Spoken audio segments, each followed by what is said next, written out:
La règle numéro 1 dit ne jamais perdre d'argent. Ça, c'est Warren Buffett. La règle numéro 2 dit ne jamais oublier la règle numéro 1. En fait, pour Warren Buffett, il est important de ne jamais perdre l'argent.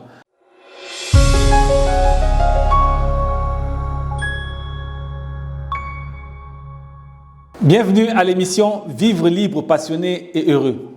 Nous sommes heureux de vous accueillir pour cet épisode 14 dont le thème porte sur le pouvoir de l'épargne, démystifier 5 mensonges courants qui vous empêchent de devenir riche. Installez-vous confortablement et nous allons parler d'un sujet qui est un sujet d'actualité, n'est-ce pas? Nous avons choisi de parler de ce sujet, pourquoi? Parce que de plus en plus, on a de nombreuses personnes, de nombreux gourous sur Internet qui, à longueur de journée, essayent de brandir un message suivant lequel il n'est plus important d'épargner. Alors, ce message peut avoir 2 conséquences. La première conséquence, c'est qu'il peut, ce message, décourager les personnes qui veulent encore épargner. Et de l'autre, il peut également contribuer à faire en sorte que les personnes qui épargnaient déjà ralentissent. Donc, malheureusement, il y a des personnes qui ne sont pas assez qualifiées pour pouvoir avoir le discernement par rapport à une telle information. Nous avons choisi donc d'en discuter aujourd'hui et on va avoir une certaine approche, une approche qui est différente, dont l'objectif sera de montrer que l'épargne reste importante, voilà, donc comme un véritable fondement de la richesse. D'ailleurs, j'aime bien dire que l'épargne, c'est une habitude. L'épargne, c'est une habitude, voire une identité. On a soit une identité de quelqu'un qui épargne, soit une identité de pauvre, parce que en réalité, toute personne riche, et on peut le dire, les personnes qui ont véritablement réussi ont installé l'habitude d'épargner. Alors, jusqu'à quel niveau l'épargne peut être considérée comme trop? On aura l'occasion d'y revenir pendant l'émission. On va parcourir 5 mensonges pendant cet épisode. Le mensonge numéro 1, qui est assez répandu, c'est que l'épargne ne rapporte rien. Alors, quand on dit que l'épargne ne rapporte rien, ça veut dire en réalité vous placez votre argent et il ne vous rapporte pas grand-chose. Et autant je vais dire qu'il est beaucoup plus vrai dans un environnement occidental parce que les taux d'intérêt sont beaucoup plus faibles, autant je vais dire qu'en Afrique centrale et en Afrique de l'Ouest, on parle quand même du 3,25 à 3,5% pour l'épargne classique laissée dans un compte d'épargne. Pour les épargnes placées dans des dépôts à terme et d'autres types de bons comme des bons du trésor, on monte un peu en termes de rémunération jusqu'à 5, 6 parfois. Mais le danger, c'est que quand on dit que l'épargne ne rapporte rien, ce qui va se passer, c'est que ça va certainement décourager les personnes qui voulaient encore s'intéresser à épargner, qui ne vont plus du tout le faire. Pourtant, il y a des différents placements qu'on peut faire. Il y a des placements normaux qu'on peut faire pour faire fructifier son épargne. Il y a des placements classiques. Il y a des placements parfois un peu à des taux supérieurs. Il y a des placements dans les banques classiques. Il y a des placements dans les établissements de microfinance qui parfois relèvent des taux jusqu'à 7%. Voilà, pour certains cas. Alors qu'il y a aussi le pouvoir de l'intérêt composé qu'on néglige. C'est-à-dire quand je place mon argent, à la fin d'année, il y a l'intérêt sur l'argent que j'ai placé et l'année d'après, il y a l'intérêt sur le principal et sur l'intérêt que j'ai placé. Donc, parfois, il y a des gens qui ont un certain montant d'argent qui n'ont pas besoin d'utiliser tout de suite. Et en fait, cet argent laissé là, comme on dit au village tranquillement, l'argent va accoucher des enfants qui va aussi accoucher des petits-enfants. Donc, laisser cet argent-là, on va se rendre compte qu'au bout de 5 ans, au bout de 10 ans, il y a quand même un effort qui va être important en termes de fructification de l'épargne qu'on a. Rappelez-vous également, autour de nous au quartier, dans les quartiers où nous avons grandi, bien autour de nous, dans les milieux d'affaires, les personnes qui ont toujours démontré une capacité d'avoir de l'épargne, c'est vers elles qu'on va chaque fois qu'on a une opportunité. Donc, le fait de se positionner comme quelqu'un qui a l'habitude d'épargner, comme quelqu'un qui a l'habitude d'avoir de la trésorerie, fait en sorte que vous attirez en réalité, la plupart du temps, les bonnes opportunités d'investissement. Beaucoup plus que celui qu'on s'est dit, lui là, il n'a jamais rien du tout. Donc, ce n'est même pas la peine d'aller le voir. Pourtant, quand on sait que vous êtes quelqu'un qui épargne, quelqu'un qui est toujours prêt, on va venir vers vous avec l'épargne. Donc, ce mythe-là, pour dire que l'épargne ne rapporte rien, ce n'est pas toujours vrai parce que même quand l'épargne n'a pas rapporté directement parce que vous avez placé à la banque, il rapporte en termes de capacité à attirer des opportunités qui, peut-être demain, vont vous donner un retour plus important. Et je voulais terminer ce point en mentionnant 2 règles d'investissement de Warren Buffett qui est connu comme le plus grand investisseur de tous les temps. La règle numéro 1 dit ne jamais perdre d'argent. Ça, c'est Warren Buffett. La règle numéro 2 dit ne jamais oublier la règle numéro 1. En fait, pour Warren Buffett, il est important de ne jamais perdre l'argent. Maintenant, je vais renvoyer la balle à ceux qui disent que l'épargne n'est pas du tout importante. Ceux qui étaient en Côte d'Ivoire, ceux qui étaient au Bénin, ceux qui étaient au Cameroun, qui ont investi dans différents projets. Le cas de la Côte d'Ivoire, c'était dans l'agro-business. Ceux qui ont pris des fonds, qui ont mis dans l'agro-business, est-ce qu'ils ont respecté la règle numéro 1? Ils ont voulu ne pas laisser l'argent en compte d'épargne pour que cet argent ne produise pas un intérêt qui était trop faible, n'est-ce pas? Ils ont pris l'argent, ils ont mis dans l'agro-business. En fait, la conséquence, c'est qu'ils ont perdu le capital même. Donc, à des moments, il vaut mieux laisser son argent générer des intérêts de montant faible, mais au moins préserver le capital. On a la catastrophe qui arrive chaque fois. On en a vu au Cameroun, on en a vu au Bénin, on en a vu en Côte d'Ivoire, et ça revient à chaque fois. Là même en Côte d'Ivoire, il a fallu que récemment le gouvernement tape un peu du poing sur la table pour essayer de réguler le secteur de l'investissement dans les taxis à crédit. Donc, c'est des systèmes qui viennent et on se dit non, l'argent à la banque rapporte très peu. On le met dans des investissements qui ont l'air de rapporter trop gros et parce qu'on souhaite donner raison à ceux qui disent que l'épargne ne rapporte rien. Voilà. Malheureusement, on le fait, on prend des risques. Il y a ceux qui ont fait agro-business, il y a ceux qui ont investi dans la crypto-monnaie, n'est-ce pas? Ils savent qu'à un moment donné, la crypto-monnaie a perdu plus de 50% de sa valeur. Il valait mieux avoir laissé l'argent qui rapporte même 0,01%, comme en Occident, ou peut-être rapporter 3,25 ou 3,5 comme en Afrique centrale ou en Afrique de l'Ouest. Le mensonge numéro 2 est celui-ci. Il faut être riche pour épargner. Un des plus gros mensonges encore, qui malheureusement paralyse la plupart des personnes que nous avons autour de nous au quotidien. Ce mensonge-là, il est vraiment important de savoir que si je commence à développer la mentalité de quelqu'un qui n'épargne pas, en fait, je choisis de me condamner pour la vie. Tout à l'heure, je parlais d'identité, n'est-ce pas? Celui qui choisit de ne pas épargner a fermé les portes complètement à l'investissement. Et quand on se dit, et la plupart du temps, ça arrive avec des jeunes professionnels qui commencent à travailler, on se dit dans tous les cas, j'ai un petit salaire, donc je ne suis pas assez riche comme les grands dirigeants, je ne suis pas assez riche comme les grands entrepreneurs. Quand j'aurai plus d'argent, je vais épargner. Mais comme on dit que c'est une habitude là, quand vous prenez la mauvaise habitude de ne pas épargner, quand vous serez riche, quand vous aurez plus d'argent, quand vous aurez 5 fois, 10 fois ce que vous avez comme revenu aujourd'hui, vous n'allez pas simplement pouvoir épargner. Alors, qu'est-ce qu'il faut faire par rapport à ça? Ce qu'il faut faire, c'est de commencer à épargner dès qu'on a le plus petit revenu possible. Et en même temps, ne pas commencer à épargner des montants extrêmement importants ou alors des pourcentages de son salaire extrêmement importants. Nous, à Daken Business Coaching, par exemple, on recommande d'épargner entre 10 et 20% de son salaire, n'est-ce pas, chaque mois pour pouvoir construire, en fait, nourrir sa capacité à investir. Même si vous n'êtes pas capable d'investir, d'épargner 10% et que vous pouvez faire seulement 1% aujourd'hui, faites-le. N'attendez pas demain de gagner 1 million, 2 millions, 5 millions pour pouvoir épargner. L'épargne, c'est une habitude, donc il faut commencer à le faire tout de suite. Et je vais revenir un peu à l'époque ancienne, n'est-ce pas, à nos parents, à nos grands-parents surtout. On nous dit que ces personnes ne vivaient pas avec des niveaux de revenus que nous avons aujourd'hui. Mais je me rappelle très bien que ma grand-mère avait toujours une épargne en termes de vivres qui étaient au grenier, avait toujours une épargne en termes d'animaux qu'elle élevait. Mon grand-père, pareil, avait ses plantations et avait les stocks qu'il essayait de mettre en réserve. Avait des animaux, élevait des animaux comme épargne.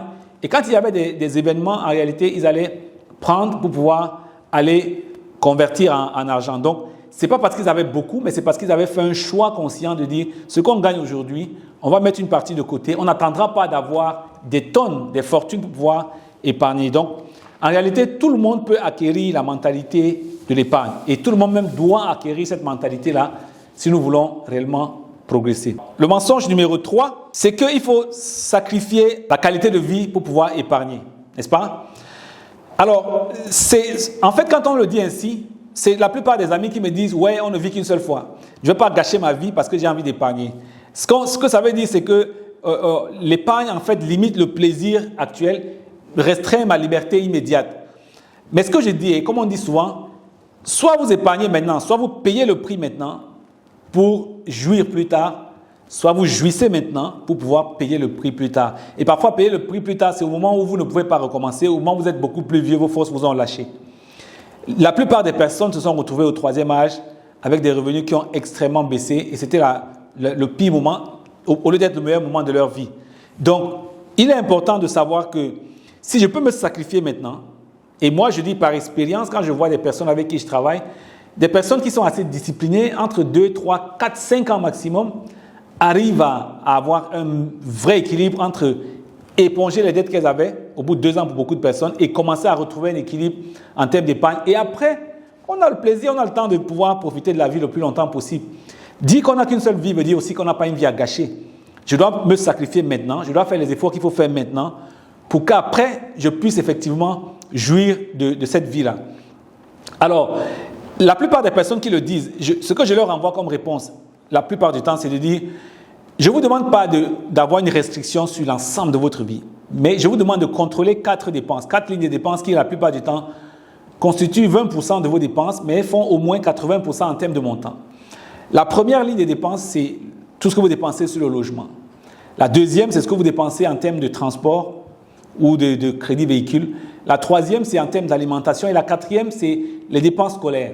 Si vous allez revisiter ces dépenses-là, je pense qu'il y a des choix qu'on peut reconsidérer pour ne pas seulement être en phase avec ce que pense ou ce qu'attend la société.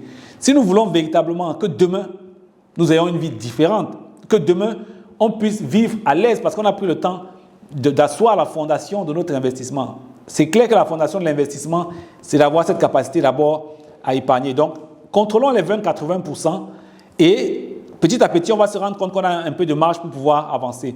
Et pour le faire, il faut qu'on soit capable à la fois de prioriser l'essentiel et de prioriser également les loisirs. Vous qui me regardez en ce moment, est-ce que vous appliquez un budget mensuel? Est-ce que vous avez la capacité de vous asseoir et dire, voici ce que je gagne, voilà ce qui correspond aux dépenses essentielles, voilà ce qui correspond aux dépenses de loisirs? J'ai vu beaucoup d'irrationalité en ce qui concerne les dépenses de loisirs. Très souvent, on se fait plaisir avec le maximum des ressources que nous avons. Et à la fin, on se rend compte que les dépenses essentielles ne sont pas couvertes. Et là, qu'est-ce qu'on fait? On aura la pression et on aura l'impression qu'on se restreint dans la vie. Donc, ce n'est pas vraiment le fait qu'il faut sacrifier la qualité de vie, non. Mais c'est plutôt qu'il faut organiser, qu'il faut planifier, qu'il faut budgétiser et savoir exactement où va notre argent. Je pense que ça pourrait aider. Le mensonge numéro 4, c'est que sans épargne, je peux toujours compter sur les autres. Alors, j'ai beaucoup d'amis qui ont souvent cette tendance, et j'ai même des clients à qui j'ai été obligé de déconstruire cette habitude-là. Sans épargne, je peux toujours compter sur les autres. Ça veut dire quoi? Ça nous donne en fait une illusion de sécurité. Donc, même quand je n'ai pas d'argent, je dis, oh, c'est pas grave, mes enfants, mes amis, mes frères ou un inconnu pourra m'aider. Ça nous donne cette... Et c'est vraiment dangereux de vivre sans réserve personnelle. Et ce n'est pas forcément parce que ces personnes n'ont pas souvent eu des revenus. Non, c'est des personnes qui parfois ont des revenus, mais dépensent avec toute la négligence possible et se disent, de toute façon, si c'est fini, j'ai toujours un ami avec qui je peux partir. Et quand on prend de l'âge et qu'on a grandi avec cette habitude-là, qu'est-ce qui se passe? On se prépare à ce que nos enfants viennent prendre le relais. Voilà. Mais notez bien que quand à un moment donné, plus vous avancez dans l'âge, plus vous avancez à un moment où vous attendez à avoir beaucoup plus de dignité, il y a un risque quand même à dépendre d'autres personnes, n'est-ce pas? Vous allez peut-être aborder la retraite qui est le 3e âge avec peu de moyens. Les personnes qui ont travaillé, beaucoup ne sont même pas conscientes du montant qu'elles recevront en termes de pension-retraite. Ce sera l'occasion d'avoir une retraite vraiment désastreuse. Et vous savez, quand vous vous retrouvez au soir de votre vie, au soir de votre carrière, après avoir eu une brillante carrière, après avoir gagné beaucoup d'argent, vous vous retrouvez à dépendre des autres. Soit-il de vos enfants, ça contribue à détériorer l'estime de vous-même. L'estime de soi est affectée. On peut pas le nier. Et à la limite, même il y a des personnes qui vous méprisent parce que vous commencez à leur parler des problèmes d'argent. Ça fait très très mal quand on voit quelqu'un qui a été un haut cadre, que ce soit de la fonction publique ou du privé, se retrouver carrément à quémander auprès de la famille, auprès d'amis, auprès des enfants qu'il a vu grandir, un peu d'argent pour pouvoir se soigner.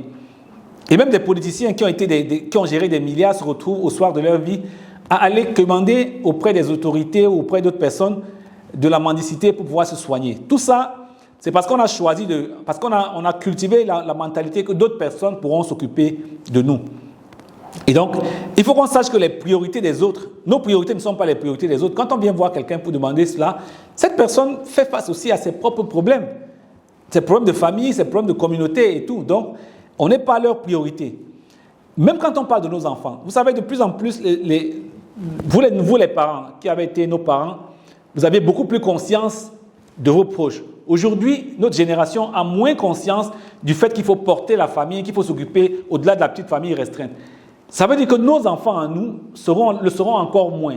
Donc pour nous qui sommes aujourd'hui des cadres en milieu de carrière, des dirigeants et tout, si nous pensons que nos enfants demain feront tout pour s'occuper de nous, je pense qu'on se trompe grandement. De plus en plus, il vaut mieux considérer que ces enfants-là ne pourront pas s'occuper de nous et que nous avons tout intérêt à travailler nous-mêmes pour se prendre en charge.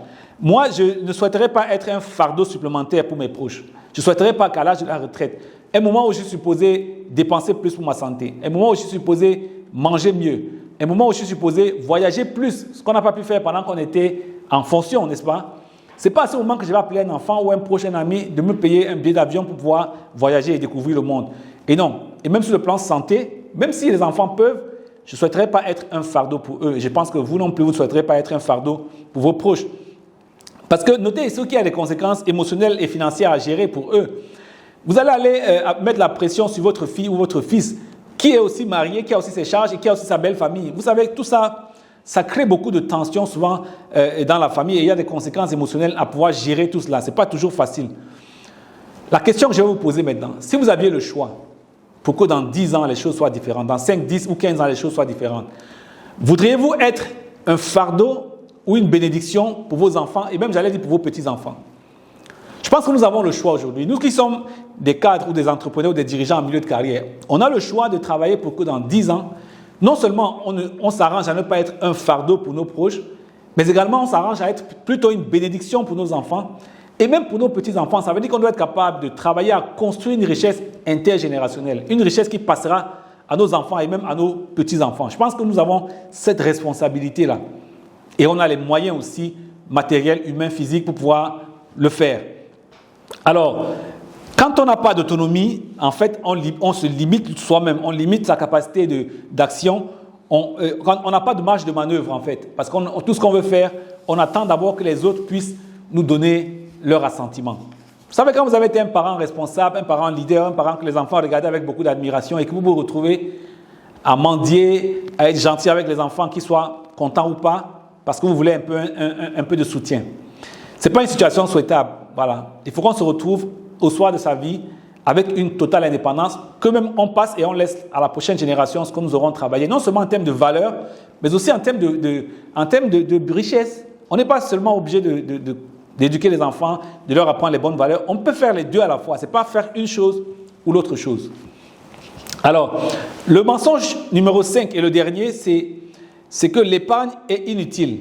Il faut tout investir. Et ça, beaucoup de personnes essaient de rapporter ce message-là, de dire « ouais, ça ne sert à rien de mettre de l'argent, on a dit que l'épargnant était un perdant ». Alors, vous savez, chaque fois qu'on veut investir, il faut d'abord avoir une base solide. Le modèle de formation, le modèle d'accompagnement que nous avons développé à Daken Business Coaching, c'est ce qu'on appelle le parcours Sérénité Financière 365. Dans le modèle, nous avons 6 étapes et les 3 premières étapes portent essentiellement sur l'épargne. Pourquoi? Parce qu'on se dit que quelqu'un qui n'a pas appris, il n'a pas acquis les fondamentaux de l'épargne ne peut pas être un bon investisseur. Donc, il faudrait qu'on sache que, en fait, quand vous apprenez à mettre de l'argent de côté, quand vous allez investir sans attendre dès le premier jour un retour de cet investissement-là pour vivre, vous avez beaucoup plus de patience, vous avez beaucoup plus de lucidité pour pouvoir examiner un investissement, pour pouvoir prendre des décisions dans cet investissement-là. Vous avez véritablement la sérénité qu'il faut.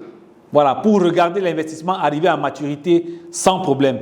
Et vous prenez des décisions sans stress. Observez simplement que quand quelqu'un n'a pas d'argent du tout, quand il n'a pas d'épargne, quand il crée une entreprise, il se dit que l'entreprise va générer des revenus le même mois, le premier mois ou le deuxième mois.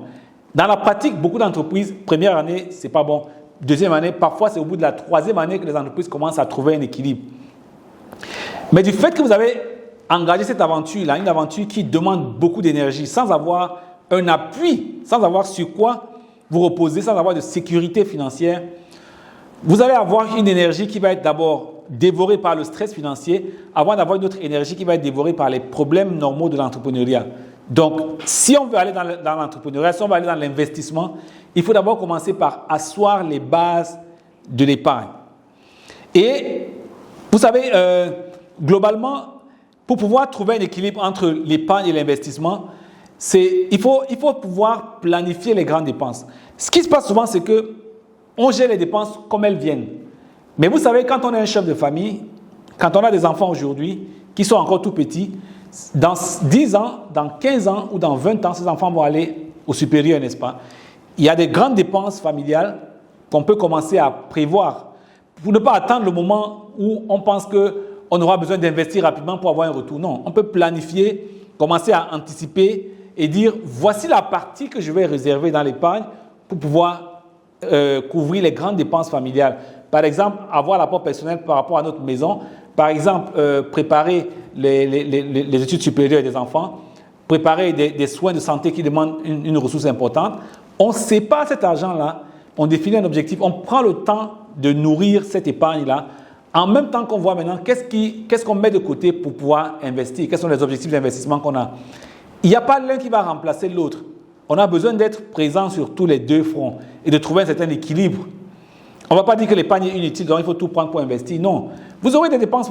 Demain, vous allez avoir besoin d'une maison. Demain, les enfants vont aller à l'université. Vous voyez seulement la pension, vous ne pouvez pas la payer d'un trait. Parfois, ça demande beaucoup de temps pour se préparer. Alors, vous savez, les grandes fortunes, toutes les personnes que vous verrez qui ont bâti des fortunes intergénérationnelles, elles ont appuyé leur capacité d'abord sur le fait qu'elles avaient toujours du cash. Elles avaient tellement de cash qu'elles attiraient les opportunités. Elles devenaient des personnes qui commençaient à dire non. Donc, pendant que vous prenez une opportunité, vous avez une opportunité sur 10, lui là, il va avoir 100 opportunités, il va choisir une seule. Donc, c'est important de se positionner comme cela, d'être celui qui choisit les opportunités, d'être celui qui dit oui ou non, parce que vous êtes en position d'avoir suffisamment d'épargne. Alors, c'était le mensonge numéro 5. Je voudrais prolonger un peu la discussion pour vraiment donner un contre-argument encore à ceux qui pensent que l'épargne n'est pas importante. Je voudrais maintenant qu'on sorte du niveau individuel et qu'on essaye de voir au niveau des pays. Vous savez, j'ai essayé de faire des recherches sur des pays historiquement qu'on a connus comme des pays avec un taux d'épargne assez élevé. Parmi ces pays-là, je vais vous parler de 5 pays. Il y a la Chine, qui est très réputée pour son taux fort d'épargne. Je pense que les ménages chinois sont de ceux qui épargnent énormément. D'ailleurs, pendant que je faisais mon executive MBA à la China Europe International School, on avait un camarade de classe qui était venu en Afrique s'installer simplement parce qu'il avait trop d'argent. En fait, il était fils unique et ses parents, eux aussi, étaient fils uniques. Donc, les parents ont reçu l'épargne de leurs parents à eux. Et maintenant, ils étaient à un âge où ils disent qu'ils n'ont plus besoin de cette épargne-là. Donc, ils ont pris l'épargne des grands-parents plus l'épargne des parents pour remettre à ce jeune. Il a dit, mais qu'est-ce que je fais? Il avait près de $500 000 d'épargne de ses grands-parents et de ses parents. C'est pour vous montrer un peu la capacité de ces personnes qui vivent de manière très, très modeste, mais qui épargnent abondamment. Et je pense que ça fait partie des éléments reconnus traditionnellement en Chine et qui ont donné cette force d'être capable de mobiliser assez de ressources pour pouvoir investir et créer autant d'entreprises en Chine. La même chose en Allemagne. L'Allemagne est connue pour sa culture d'épargne. Les Allemands ils travaillent très dur, mais ils ont une grande tendance à épargner parce qu'ils n'aiment pas les surprises. Ils apprécient beaucoup la stabilité financière. Et cette propension à toujours épargner a donné justement à l'économie des bases solides pour pouvoir favoriser l'investissement. Chaque fois que dans une économie, on arrive à mobiliser massivement l'épargne, cette épargne-là qui est la mamelle nourricière de l'investissement. La même chose au Japon. Le Japon est connu pour un taux élevé d'épargne. Vraiment, traditionnellement, c'est vraiment une culture. Pourquoi? Parce que le Japonais, parfois, va vivre de manière très, très frugale, parce que parfois, il va se limiter à l'essentiel. Même si pour certaines choses, ils savent mettre énormément de valeur, mais ils gagnent beaucoup plus qu'ils ne dépensent. Et donc, le fait d'être capable de planifier à long terme leur donne le temps de constituer une épargne longue qui va vraiment servir dans le système et développer l'économie. C'est ce qui a aidé à avoir leur succès. Singapour, un des plus petits pays extrêmement dynamique sur le plan économique. Je pense que le gouvernement a été la clé, a pu mettre en place des mesures, des mécanismes pour favoriser l'épargne à long terme. À un moment, le Singapour était cité comme pratiquement le pays où il y avait le plus grand taux d'épargne. À un moment, ils étaient à près de 40%, sinon plus, de taux d'épargne. Imaginez dans une économie, tout ce qu'on produit, on arrive à épargner 40% de ce que les ménages gagnent. Voilà comment on met tout cela au service de l'économie pour pouvoir créer des entreprises, créer des emplois. Donc, on connaît ce pays-là pour cette capacité. Et ça, c'était vraiment une impulsion du gouvernement qui a totalement réformé Singapour, d'avoir fait ce travail-là et aider à instaurer une véritable culture de l'épargne qui a accéléré la croissance économique et la prospérité du pays. Le 5e pays, et non des moindres, c'est la Suisse. Les Suisses, eux aussi, sont connus pour leur capacité à épargner, vraiment leur grande stabilité financière et eux, ils croient énormément à leur système financier. Donc, ils épargnent et ils conservent chez eux. Bon, ce n'est pas comme nous les Africains, nous épargnons et on va mettre chez eux en Suisse. Mais eux-mêmes, d'abord, ils sont les premiers à pouvoir épargner. Ils ont confiance à leur système financier. Et cette épargne a justement été aussi le moteur de l'investissement et ça a permis de soutenir l'économie du pays. Tous ces 5 pays qu'on vient de citer là, ce sont des pays qui mettent un effort important à développer une culture de l'épargne. Alors, quand on revient chez nous en Afrique, la plupart de nos pays, sur le plan d'épargne, on a des produits d'épargne qui sont des produits d'épargne classiques. Il n'y a pas beaucoup de produits d'épargne qui sont des produits vraiment incitatifs par rapport aux ménages pour que ces ménages puissent cultiver une épargne longue. Ailleurs, il y a des incitations non seulement bancaires, mais des incitations fiscales. Il y a des programmes, par exemple, de retraite où vous faites des placements à long terme. Mais il faut qu'il y ait davantage de programmes comme cela pour pouvoir inciter les gens. Vous savez, l'essentiel des dépôts dans les banques africaines, en Afrique centrale, en Afrique de l'Ouest, sont des dépôts à vue. C'est pour ça aussi que les banques ont du mal à pouvoir financer l'économie sur du long terme. On se plaint derrière que les entreprises, les PME sont financées sur du court terme. Les banques n'ont pas le choix. Elles ont des dépôts à vue de leurs clients et qu'on va venir retirer à tout moment. Donc, elles ne peuvent pas financer l'économie à long terme. Alors qu'il faut financer l'appareil productif pour être capable de porter l'économie à un certain niveau. Donc, on ne se rend pas compte, mais chaque personne qui encourage les autres à ne pas épargner est en train de contribuer à scier la branche sur laquelle nous sommes assis. Il faut qu'on cultive la mentalité d'épargne, il faut qu'on cultive la mentalité de projet, qu'on apprenne à mettre de côté une partie de ce qu'on a travaillé. Sinon, les gens vont retenir que tout ce qu'on travaille, il faut le consommer parce que de toute façon, ça ne sert à rien du tout. Maintenant on a parlé au niveau individuel, j'ai parlé au niveau des États, je vais revenir maintenant au niveau des entreprises. Parce que je me suis dit, je vais vraiment faire de la recherche pour voir quel est le comportement et l'impact de l'épargne, quel est l'impact d'avoir du cash.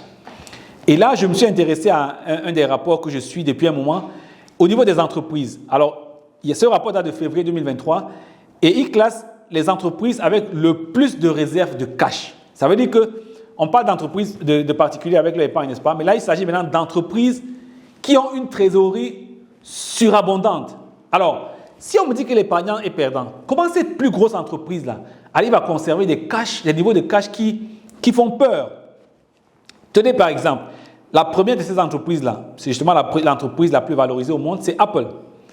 Apple a un cash réel maintenant qu'il a de 202,6 milliards de dollars. C'est-à-dire que quand on prend les comptes de trésorerie de Apple, l'argent frais qui est disponible sur ses comptes bancaires, si on les consolide, on aura 202,6 milliards de dollars.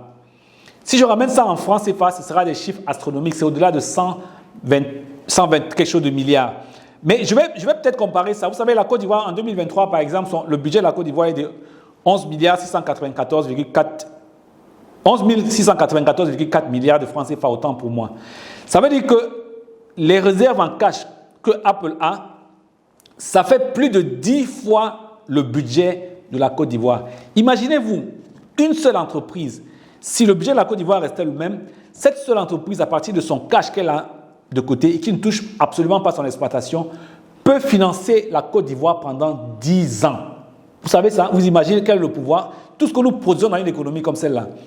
Si on prend la deuxième entreprise qui est Alphabet, la maison mère de Google, elle a 169,2 milliards de dollars d'argent cash. Ça fait près de 9 fois le budget de la Côte d'Ivoire. C'est pour vous dire que les entreprises, elles sont prêtes demain, parce que quand il y a une opportunité, elles vont prendre du cash pour acheter une entreprise. C'est la même chose au niveau individuel. Quand il y a des opportunités, que ce soit un terrain à vendre, que ce soit un investissement à faire, que vous n'avez pas de cash, que vous n'avez pas d'épargne parce que vous avez appris à ne pas épargner et à tout dépenser, vous n'allez pas pouvoir réagir. La troisième entreprise, je vais citer peut-être quelques-unes d'entre elles, Microsoft, il y a 132,3 milliards de dollars. Amazon, 86,2 milliards de dollars. Vous voyez, la liste continue jusqu'aux 13 premières. On passe par General Electric, UniHealth Group, Meta Platform, tout le groupe Facebook, 54,8 milliards de dollars. Voilà, Pfizer, Anthem, General Motors, Coca-Cola, 36,2 milliards de dollars. Continuons à donner du chiffre d'affaires à cette entreprise-là, comme nous le faisons avec le peu de moyens que nous avons. Alors, la dernière, la 13e sur la liste que j'ai actuellement, c'est Intel. C'est 35,6 milliards de dollars. C'est des montants qui restent des montants faramineux. Cette entreprise-là ont des niveaux de cash qui dépassent de loin le cash dont un pays comme le nôtre, que ce soit la Côte d'Ivoire, que ce soit le Cameroun, que ce soit le Sénégal, ont besoin pour toute une année entière et peut-être même pour 10 années entières. Donc, c'est important qu'on essaie de travailler, de changer notre mentalité, notre attitude par rapport à l'épargne. Donc voilà, on arrive au terme de cet épisode et on va récapituler les 5 mensonges que nous avons choisi de démystifier au cours de cet épisode. Alors, le mensonge numéro 1, c'est que l'épargne ne rapporte rien. Ce n'est pas toujours vrai parce qu'en fait, votre argent que vous mettez en compte d'épargne, même si vous rapporte peu, rapporte de loin mieux que les investissements risqués que la plupart des personnes ont fait, comme dans agrobusiness ou dans la crypto-monnaie. Donc, il faut faire attention à ne pas acheter ce mensonge-là et pouvoir passer à la pratique en investissant dans les produits risqués. Mensonge numéro 2, il faut être riche pour épargner. La plupart du temps, on dit que quand on a peu d'argent, on ne peut pas épargner. Quand on aura plus, on va pouvoir épargner. Mais retenez que si vous n'avez pas appris à épargner avec peu, même quand vous aurez 5, 10, 15 fois ce que vous gagnez aujourd'hui, il ne va pas être possible d'épargner. On n'a pas besoin d'être riche pour épargner. D'ailleurs, pendant mon séjour à la banque, j'ai vu beaucoup de personnes qui paraissaient riches aux yeux de la plupart des personnes, qui touchaient de gros salaires, donc on les classait parmi les riches, mais qui n'avaient pas du tout à épargner. Pourtant, d'autres personnes qui touchaient de montants beaucoup plus faibles étaient celles qui arrivaient à épargner. Donc, on n'a pas besoin d'être riche pour pouvoir épargner, et y compris nos grands-parents ont pu le faire. Le mensonge numéro 3, c'est qu'il faut sacrifier sa qualité de vie pour pouvoir épargner. On dit qu'on ne vit qu'une seule fois, mais de la même façon que je dis qu'on ne vit qu'une seule fois, veut dire que ça ne veut pas dire que je dois tout dépenser. Non, ça veut aussi dire que je dois tout préparer pour savourer mes jours les plus importants, qui sont les jours qui sont avancés, les jours du 2e et du 3e âge. Il faut prendre du temps de se sacrifier au début, peut-être une petite discipline, mais en organisant et en essayant d'avoir un budget, en essayant de prioriser, ce ne sera pas véritablement un sacrifice si on commence tôt. Le mensonge numéro 4, c'est que sans épargne, je peux toujours compter sur les autres. Ceux qui le disent, c'est les personnes qui ont appris à être, la plupart, pas toutes, des saprofites qui s'appuient sur les proches, les amis, voilà, ou peut-être leurs enfants. Sachant que nos enfants peuvent nous soutenir, mais en termes de dignité, si nous voulons garder notre estime de nous-mêmes, il vaut mieux qu'on soit en situation où on n'a pas besoin d'eux. Comme ça, on aura davantage de marge de manœuvre, sachant qu'on se prend entièrement en charge et on privilégie davantage l'amour que nos proches nous donnent que l'argent que nos proches nous donneront. Le mensonge numéro 5, donc, c'est que l'épargne est inutile, il faut tout investir. La vérité, c'est que tous ceux qui investissent là, c'est des personnes qui ont énormément de cash pour pouvoir saisir les opportunités. Donc, ce n'est pas qu'il faut tout investir. Non, il faut être comme si on allait à la guerre, avoir son trésor de guerre. Et le trésor de guerre, c'est l'épargne pour un investisseur. D'ailleurs, on l'a vu qu'au niveau des États, les États qui ont pu aller à long terme avaient cette capacité à épargner dans leur économie. On a vu au niveau des entreprises que les entreprises qui saisissent les grosses opportunités sont celles qui ont le plus de réserves de cash. Donc, voilà les éléments qu'on a pu partager, rassembler pour partager avec vous. Je vous encourage, si vous n'aviez pas cette vision, à reconsidérer celle que vous avez actuellement par rapport à l'épargne, adopter les bonnes habitudes pour pouvoir progresser, pour pouvoir créer une richesse intergénérationnelle, pour pouvoir avoir plus que ce qu'on a maintenant. Il faut qu'on s'habitue d'abord à épargner. Et d'ailleurs, c'est ce que nous enseignons à Daken Business Coaching, asseoir la sécurité financière en termes d'épargne avant de passer à l'investissement. Donc, commencez à épargner 1%, 2%, 10% quand vous en aurez la possibilité et vous allez voir comment vos résultats dans 5 ans, dans 10 ans seront totalement transformés. Merci d'avoir pris le temps de nous regarder aujourd'hui. Avant de partir, je voudrais annoncer le thème de l'épisode 15 qui va être l'influence de la famille africaine sur les résultats financiers des cadres en milieu de carrière. On sait que la plupart d'entre nous, nous plaignons habituellement du fait qu'on n'avance pas beaucoup à cause de la famille africaine. On va essayer de regarder les tenants et les aboutissants de ce thème-là la semaine prochaine. Ne ratez pas cet épisode. À très bientôt. N'oubliez pas de cliquer ci-dessous pour vous abonner à notre chaîne et surtout d'activer la notification pour être avisé à chaque fois que nous allons mettre du nouveau contenu en ligne.